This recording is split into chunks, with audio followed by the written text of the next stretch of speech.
Hello and welcome, I'm Tim and this is TimBatSea. And maybe you've noticed, but I'm trying out my brand new 360 camera. You might have noticed because you don't see the big scratches in both of the lens of the old 360 camera. But bear with me, it's not a GoPro anymore, it's a different type of camera, and so there's a learning curve that goes with that as well. But anyway, that's not why we're here today.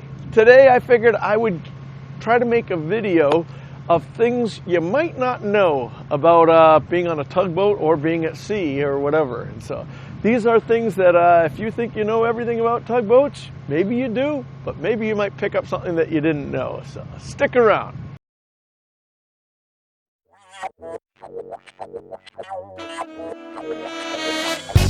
Hello and welcome. I'm Tim and this is TimBatSea. And hey, guess what? We're down in the Caribbean. That's right, no longer in New York.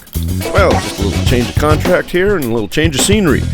So if you want to see something different, maybe a side of the Caribbean you've never seen before, come on over every Tuesday and see what we do down here. It's a different type of the towing industry. It's actually towing on the wire. A lot of deep water towing, crazy ports, all kinds of fun stuff. So come along and strap in and hope you enjoy the ride.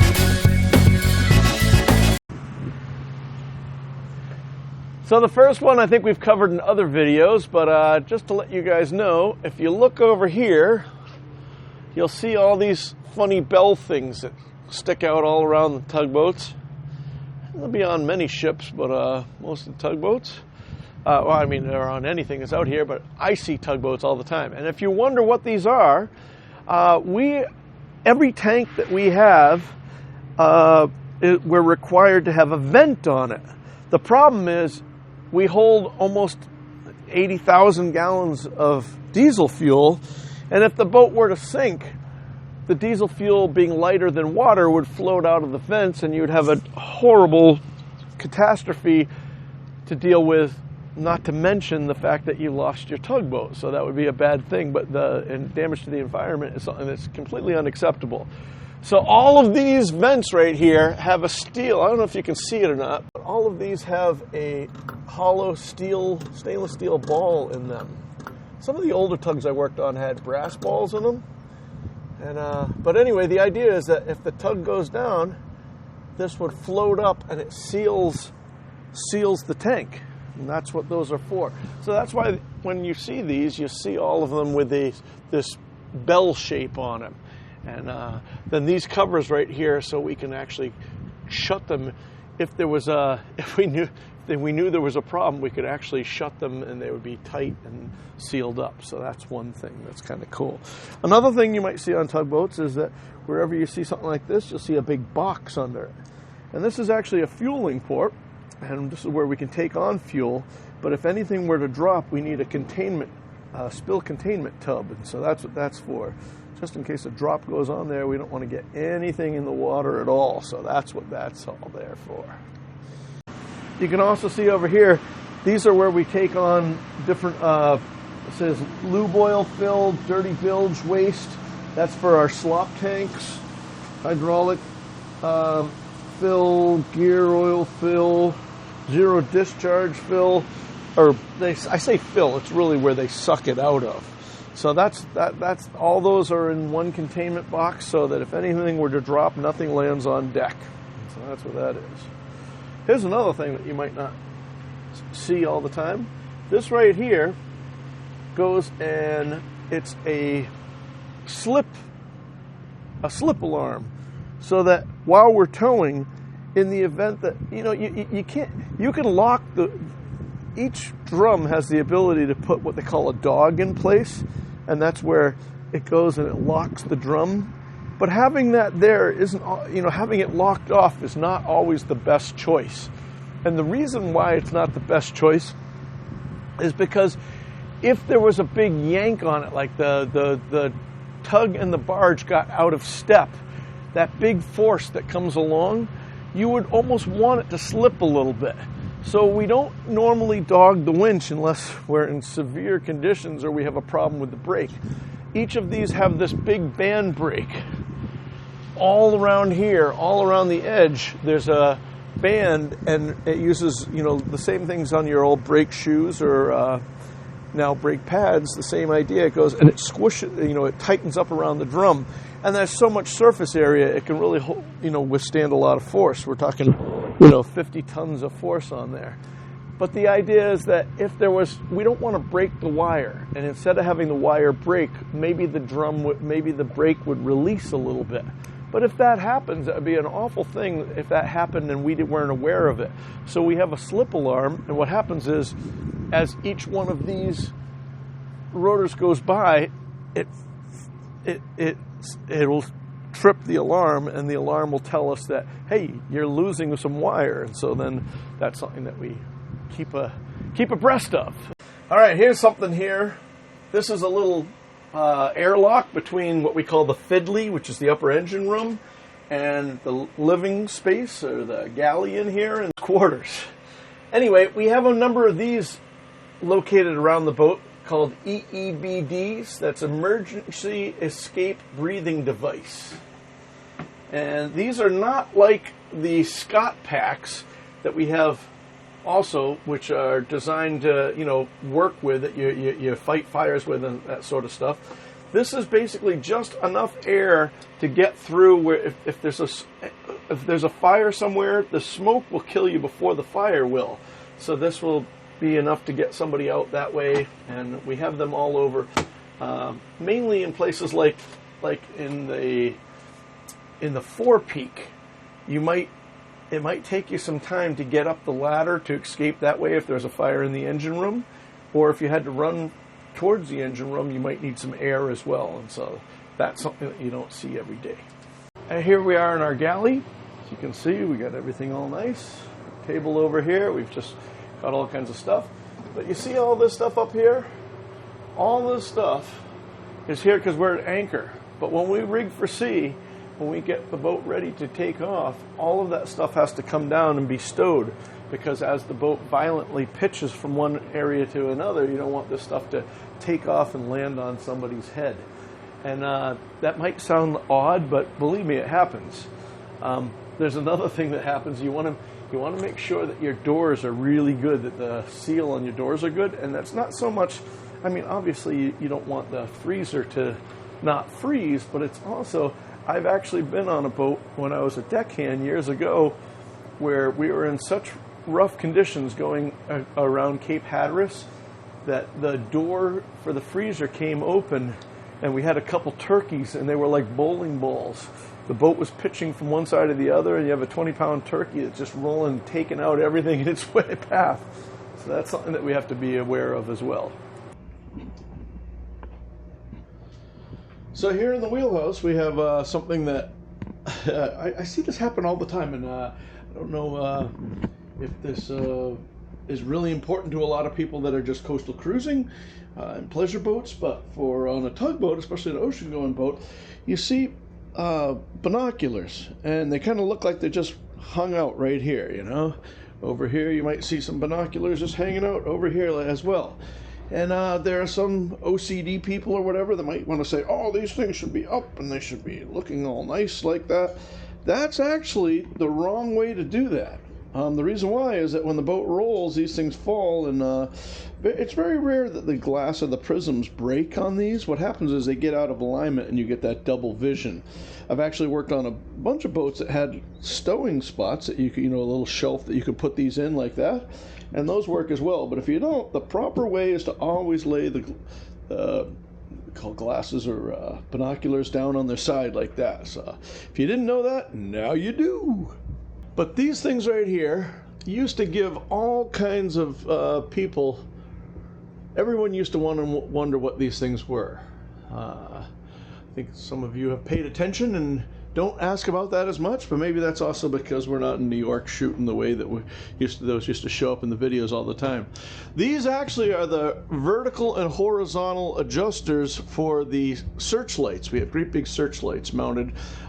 There's 4 of them on a boat. There's 2 on the lower house, 1 on the upper house, and 1 in the dog house. And, so that's what these are. Everyone asks what those are, so I figured I'd tell you once again.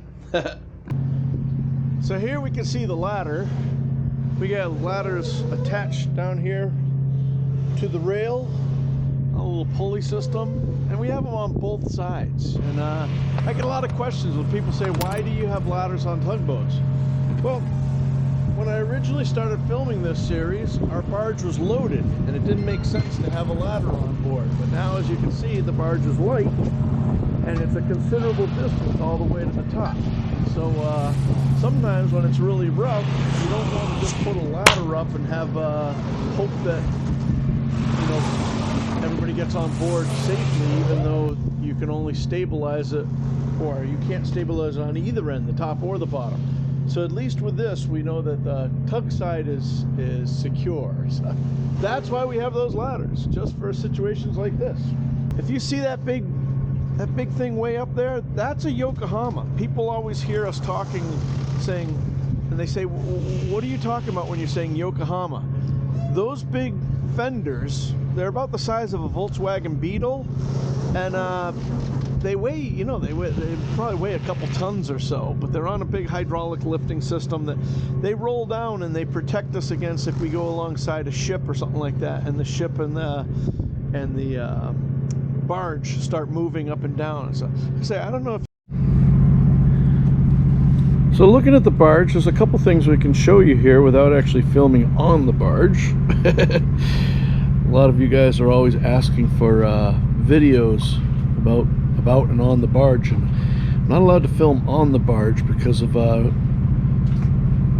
non-compliance with the cameras. The cameras have to be stringently safe, but which I'm sure these cameras are. They just haven't been tested that way. But anyway, these all the barges around today that move hazardous cargo are what we call double skin or double bottom barges. So what you're actually seeing, what looks like one loaded barge here, is actually two barges in one hull. So there's a whole nother barge within this barge. And if you look here at this cleat, you'll see this yellow thing that we call a spill rail. That's something else that you'll see anywhere there's anything to do with hazardous cargo. We have a rail so that if there's a leak or a hose breaks or a fitting starts to leak, anything that gets on the deck can be cleaned up and it won't spill over the edge and get into the environment. So the spill rail's there. But what you'll also notice, besides the cleat here and the bits up there, you see those two hatch covers right there, and they go all the way down. We have hatch covers here, hatch covers there. Those are all accesses to get into what we call the void space. And the void space is where the inner barge is that holds the product. There's a void on the outside that goes all the way around the barge and underneath it and everything. So in the event that there was a catastrophic problem, a ship ran into us, or God forbid we ran into a dock, or God forbid we ran aground, instead of tearing open the containment vessel that holds the petroleum and having that spill into the environment, if you had a hull breach, it would breach into the void space, and you would still have the whole containment vessel on the other side, meaning in this case we have, I think, 10 tanks on this barge. And so that protects all of that, and that's something that a lot of people don't understand. It's kind of funny, as the industry has matured, many things have gotten bigger, but you'll talk to a lot of guys from 20 years ago that might say, oh, I used to move a 250,000 barrel barge, and this barge right here is, you know, a 50,000 barrel barge.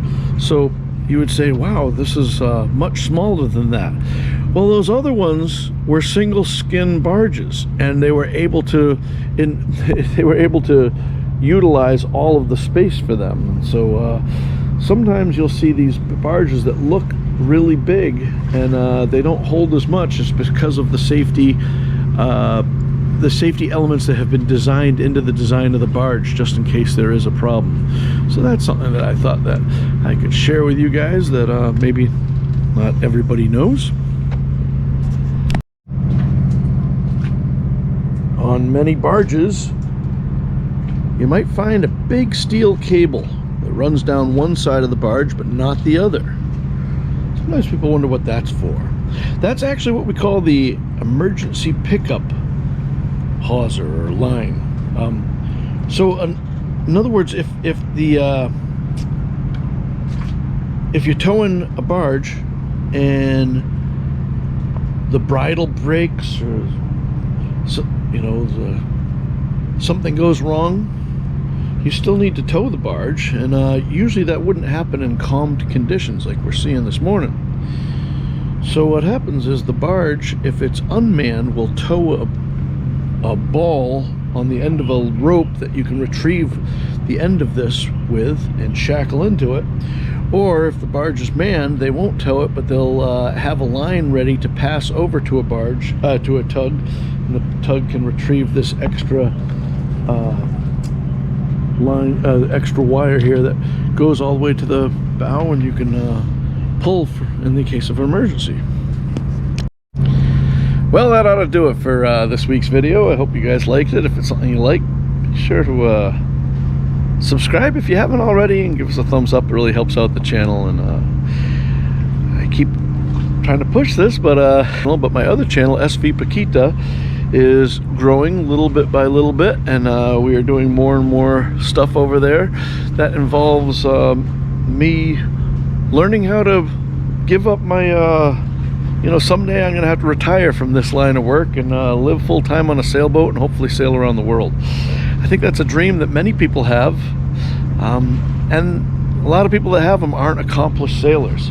And although I've spent most of my life on the water, I am not what I would consider an accomplished sailor. We've put about 6,000 miles under the keel of Paquita already, mostly offshore passages and the like. But right now we are in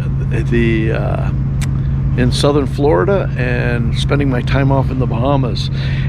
So come on over and hang out with us and see if you like it. We'd really like to have you over there. Thank you so much for watching. Big shout out to my patrons. You guys make the channel happen.